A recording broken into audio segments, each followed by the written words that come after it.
All right, so we have a 2019 Mazda 3. These are the all-wheel drive ones, 2.5 liter. Plenty of get up and go in these. They're pretty good looking cars in my opinion. Nice dark gray, slick top with the black accents. I don't see much for oxidation, so it's really good. There's a few little blemishes, a couple dings on the car. One on the door here. This touch-up I was a little concerned about. It's pretty light and rough. If moisture gets trapped in that or through it, that's where your paint will most likely start bubbling. So just keep that in mind. Keep a close eye on it. Front here had a little impact mark on the grill right there, or not grill, it's like upper bumper. I'm not sure. There's like 2 layers to this thing. Grill's okay, it's fully intact. The sensor for the radar is in there as well as your heads up, so that all looks really good. Lights are in good shape, all work. Tires are pretty much brand new. They were dated 23, good all seasons. Another ding in this door. It's kind of right on the body curve, so that one might be a little bit of a pain. I would do PDR for that. They should be able to pop that, no problem. And then just some general light scratches, a few loading and unloading marks on the rear bumper here. The wheels, I took some pictures, but you can see where they've been touched up. Some respray that's not perfect. Also up here on this front one. So same deal right here. You can see some of that respray that's not perfect. And then I did actually have a little concern with this rear one. So this is going to be your driver's side rear wheel. Might be hard for the camera to pick up. There's a slight bend in this lip. Very slight. But it exists. It's there. When you kind of look at it, you stare enough, it catches your eye. So I'm going to turn this. Hopefully the camera doesn't freak out. But here's your Mazda emblem. It's this lug. So top, this is going to be 12. Make this like 9 or 10. Or, 10. It's going to be up here right above by the date. That's where that bend is. Some light scratches there on that door. But really good shape, really good paint. No signs of like bodywork or respray. So that looks really nice. I don't have a lot to pick on this one. Some light chips in the front, but who doesn't have it around here? Glass and everything looks great. We'll stop here. Alright, we are off to the engine bay. You had made note about some of the hoses being kind of smelly. Now one thing I'll say is like rubber does, when it gets hot, it has that like burning rubber smell. Even if you're not like actually doing a burnout or whatever, it still gets that kind of smell. This stuff over here is going to get really hot.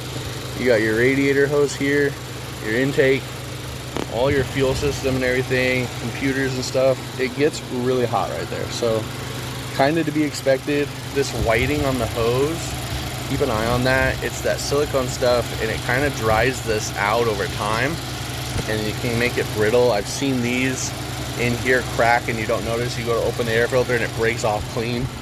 So just keep an eye on stuff like that. They make a better kind of detail, but the silicone stuff's just what dealers use. It's shiny, it looks new, but it does that. Over on this side, drive accessories and everything look really good. It's gonna be your phaser cap. It's all really dry and everything. Now this is direct injection. Mazda's got a lot better. I had a Mazda Speed 3 back in the day, and there was always an issue with the high pressure fuel pump internals. Now they've got a lot better. There's not like the same common issue with these. This is not a turbo engine, so you don't have to worry about like cranking that up or anything. A couple things I always say about the high pressure fuel pump system. So you have a fuel pump in the fuel tank, pumps fuel to here. Fuel gets entered here and it's driven by your cam to increase pressure for the direct injection. Now you want to use typically premium tier fuels. You don't have to, being a non-turbo. It's just a lot easier for things. But one thing I'll say is try not to go down to the fuel low light being on. Now when you give it demand, you want to make sure that the pump in the back has enough fuel that this is trying to get, right? You get too low and it can kind of cause issues of premature wear on these, because it's also a lubricant for that, you know what I mean? So just keep that in mind. Seems to be something that is more of an issue because not a lot of people are aware of the direct injection system and how much upkeep it can be if you just kind of do your A to B without ever thinking about the fuel system. Direct injection, it just means that your injectors are right inside the combustion chamber. They don't flow through the intake and go through the valves anymore. So you can get carbon buildup over time. Try not to leave it run excessively at idle. Try to, like, you know, rev her out every now and then. And I'll let you listen for a second. That aggressive ticking is the sound of the pulse of the injectors. So hearing that tick is healthy. It's good. Some people think it's annoying on the modern engines, but it's a healthy tick. It's what you like to hear. Now fluids, oil looks really good. Your transmission fluid, if you look down in here, my big head in the way. So this hose right here that my finger's above, that's the breather for the transmission. You can see some residue on there. Now with time, or with heat and time, your fluids, oils, they expand as they break down, causing excess pressure, and that's why breathers exist, to vent that pressure. Now you see the residue there, that means it's starting to vent more often. You're getting close to 60,000, and I believe that's close to the service interval. This being a PTU system to drive, takes power from the transmission to the PTU and then puts it into the driveline that turns the rear wheels on demand, right? Definitely something you want to just keep up maintenance to not have to worry about any kind of repairs, stuff prematurely. But really clean engine bay, crash rails and everything, they all look really good. Everything's buttoned up. All the aprons are still really nice, factory seams and welds. Battery looks good, and brake fluid's nice and clean. You have an electric assist power steering rack, so you don't have to worry about stuff like power steering as much anymore. And everything else checks out good. We'll stop here. Okay, so for the undercarriage, I use this mirror to help me basically look from a good angle underneath. I start from the front like this. It lets me see if anything's been hanging down, sagging, dragging, skipping across the ground. Now here you can see the front bumper does have quite a few scuffs and scrapes along the chin here. And then right here, one of these bad boys is kind of bent up and broke out of there. But that's all I really noticed. Everything else is still there. You even have the little dam down there, so that's really good. Normally those are ripped off. Plastics are all over these, so less drag underneath, you know, better efficiency. That's why they do it. We're gonna move to each corner area and talk about some stuff. So driver front corner. Here's going to be your lift point. This is a pinch weld. This is where all the bodies kind of put together. They lift the car here. Sometimes you'll see these folded, bent, or broken. These look really good all the way around. I'm going to just make sure to show you. Up in here, sun's kind of fighting me. You can see your steering and everything. Control arms all look really good. Bushing's not cracked or anything, so it looks good. And then off to the back here. So rear lift point, same deal. Looks really good. Nice, good, straight. And then you can kind of see more of the plastics. Those are kind of covering up the fuel tank that saddles everything. We're gonna go straight from the back. Okay, so rear, you do have a rear differential, so that's what's sitting down there. And then the axles and everything look really good, nice and dry boots. It is a spring with a separate strut. So it's actually a shock and spring, not an actual strut. And then exhaust, full stock muffler, heat shields and everything still in really good shape. Body, I don't see any significant rust or any kind of issues that find my eye. So we'll keep moving around the corner. All right, passenger side here, same deal. Looks really good. It's not bent over, cracked, or broken. Everything's nice and tight. See in the middle there is some bracing, keep everything rigid. And then up to the front corner here, looking really good. You can see that control arm really good. So, checks out good. Okay, so we'll do the interior. I did peel this off and I didn't see any damage or anything, so I'm assuming it's just to protect it. Holy moly, that kicked up. One second, turn that down. Your AC works really good. I love that. Heat as well. So here on the wheel, okay, so your adaptive cruise settings, and then it does have lane keep assist. I noticed it kind of gives you pictures and stuff as what to do. And then radio controls here. At first I thought the source didn't work, but you have to hold it to change the radio stations. If you tap it, it doesn't really do anything. Up here, mileage 56,498. Pretty good mileage. The car has the parking brake set. I have a lot of doors open and my seatbelt's not on, so that's why those lights are on. While I was driving, everything seemed to work as intended here. I do like this display, it's very nice. Moving on to here, everything's doing what it should. I did make a note about the nav. They have SD cards that you can get at the dealer or even on their website, and you just pop them in. And then I think it's under all these discs and stuff.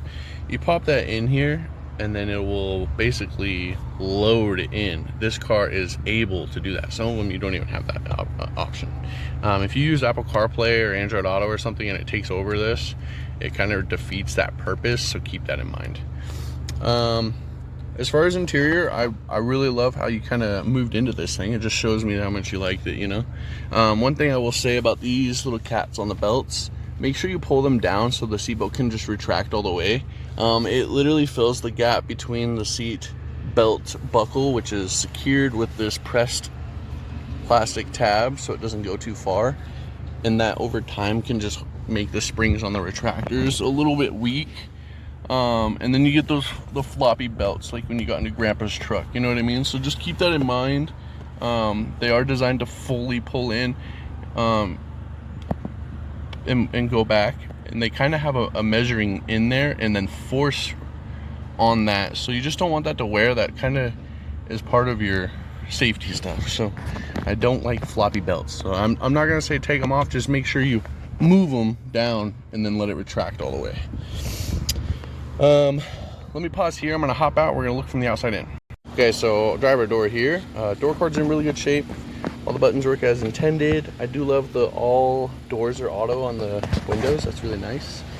And then you do have your like safety bubble or eagle eye, however you like to call it, and memory seats seem to work. It does have the automatic high beams if you press this button at the side here, and then auto lights. Power seat on this side with lumbar. It seems to have full adjustment without any issue. Down here, I love these mats. They're super cool. But I would say you have two different mats here, and neither of them are secured. So you can kind of get bunched up. If you don't want any pinch zone in that pedal area, there's a detent in there that will kind of, you don't want to like kick it off to the side or anything like that. So just be really mindful of that. They do make Velcro deals that you can stick to the carpet and then stick to the floor, and then it'll keep your carpet in place, and then when you need to take it out, you just whoop, pop the Velcro. Going to the back here, same thing. Door card's in really good shape. Seats are really good. Doesn't even have like the indents where like car seats were left in here for a long time, which I really like that. I'm seeing that a lot lately. It's unfortunate. Black headliners are amazing. I don't see anything on there. Slick top, so no sunroof or anything like that. It looks really good. And we'll hop sides. Passenger side now. So this door card, same deal. It's in good shape. I see you've already made occupied of this, which is awesome. Tension in there is good. Seats are in good shape. Again, carpet's in good shape. I would leave double mats if you're trying to do that back here. It's just the front that I was worried about in that pedal. And then door card here, really good shape as well. I honestly just tried to find something to nitpick on these, didn't find much. Dash and everything looks good. There's just like some marks here, but I think it's just dirt. There's no texture to them. And then manual seat here, also in really good shape. Bolsters are still tight. You know, carpet's good. And then your glove box has a bunch of info in there, so I'm sure you've been in there recently. And then your dash looks great.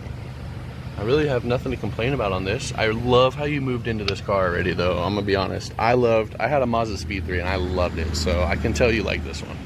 We'll keep pushing here. Okay, trunk, rear hatch, lift gate, however you like to call it. This one you can lock from here, but it's not a power actuating. I love that the privacy cover is still here, so you can have all your stuff, close it, and it's sealed off to the eyeballs. Seals are in really good shape. I did move some of this stuff out of the way. You do have a full height spare. They don't do full size, but they do full height for the all-wheel drive system, so you're not working the diffs too much. They still recommend putting it to the rear because it is a transaxle, so do as least amount of unnecessary things to the front as possible. Plastics have some scuffs up here, some scratches, but really not too bad. Like I said, seals are great. Carpet and everything looks really good. It's all still here, just some loading and unloading stuff, you know. But yeah, he already kind of moved in, so it's kind of, I didn't want to like pull it all out, you know what I mean. But it all looks really good. Opens and closes just fine. So we'll stop there.